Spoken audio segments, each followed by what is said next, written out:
book on the Vaudois, and Peter Alex and many others. It is wonderful to see the faith of these men and women, and to know that they stood strongly.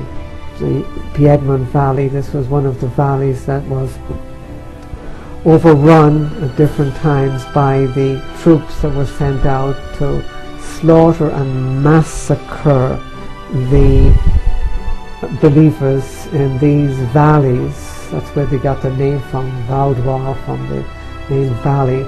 The valley people in northern Italy and in southern France. Thus began the development of a structured method of dealing with heresy and heretics wherever it might be found.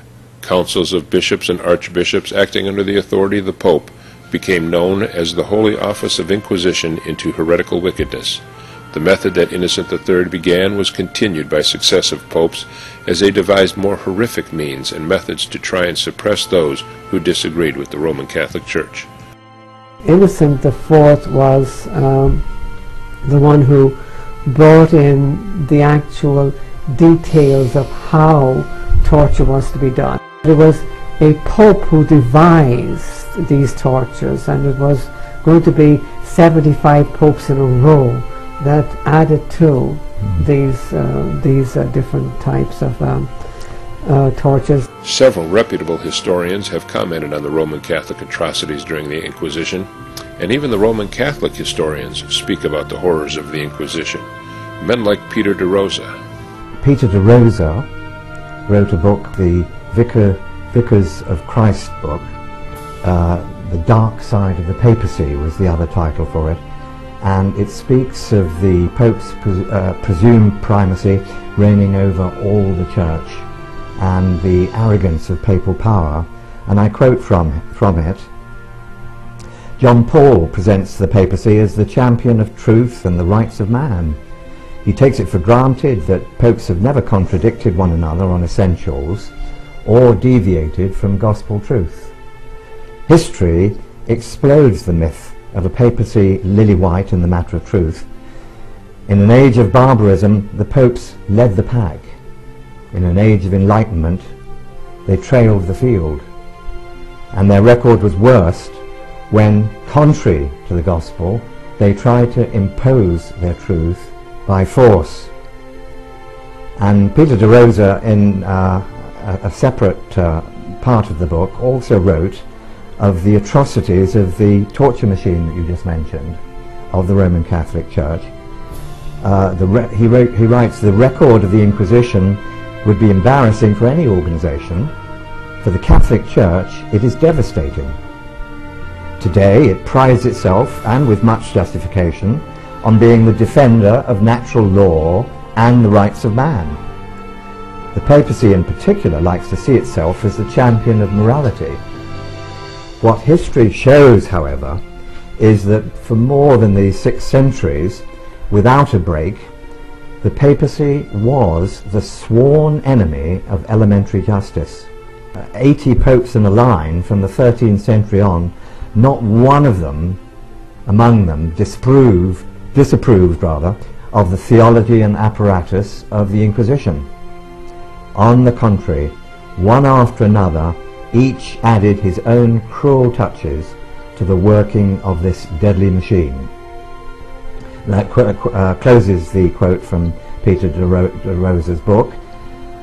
Just to say that the papacy has shockingly fulfilled that image from Revelation 17 of the woman who's blood-drenched from 6 centuries of her murderous rampage.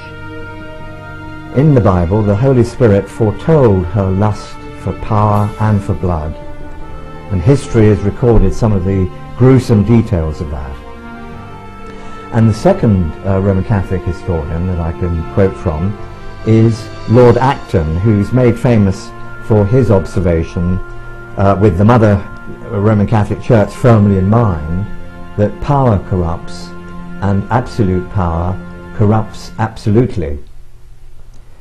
And he says about the Inquisition that the Inquisition is peculiarly the weapon and peculiarly the work of the popes.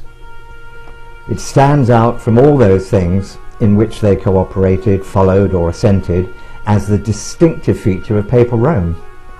It was set up, renewed and perfected by a long series of acts emanating from the supreme authority of the Church. No other institution, no doctrine, no teaching, no ceremony is so distinctly the individual creation of the papacy, except the dispensing power. It's the principal thing with which the papacy is identified and by which it must be judged. The principle of the Inquisition is the Pope's sovereign power over life and death. Whoever disobeys him should be tried and tortured and burnt.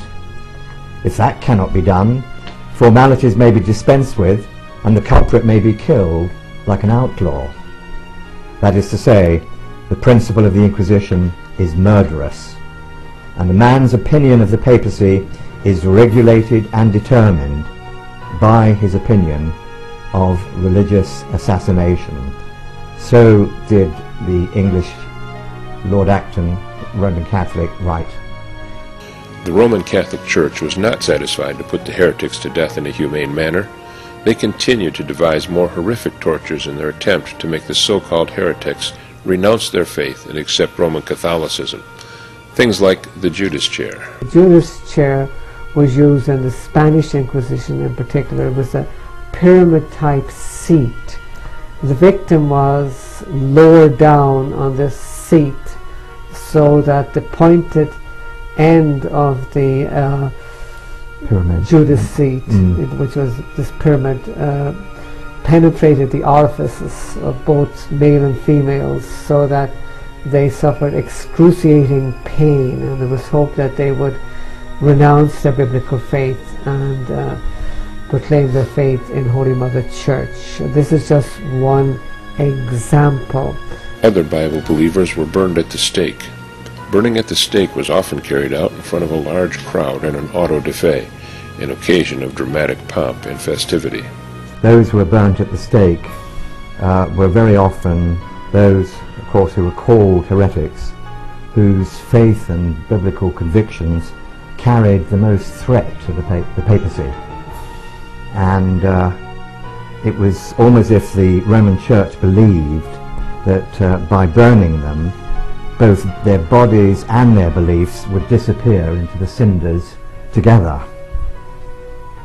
And in England, at the time of the English Reformation in the 16th century and during the reign of Mary Tudor, the eldest daughter of Henry VIII, who became known as Bloody Mary, she was a fervent Catholic, beholden to the Pope, who admitted who brought in the Inquisition to cause the martyrdom of some 288 Protestant martyrs in England.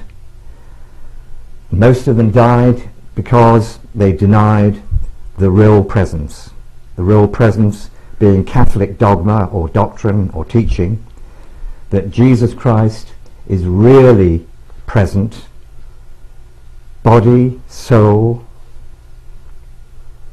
divinity and humanity in the sacrament.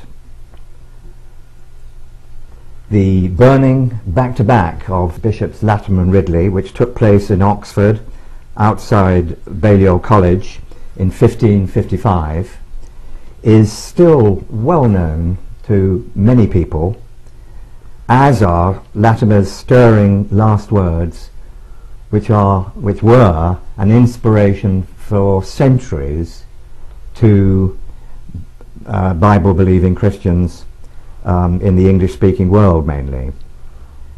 And his words were, "Be of good comfort, Master Ridley, and play the man. We shall this day, by God's grace, light such a candle in England as I trust shall never be put out." In the movie Flame in the Wind, produced by Unusual Films at Bob Jones University, a young man has been befriended by a Bible believer who has shared the gospel with him. That young man, out of fear, has continued to be subservient to the Roman Catholic Church. He is now called forward at an auto-da-fe and instructed to light the fire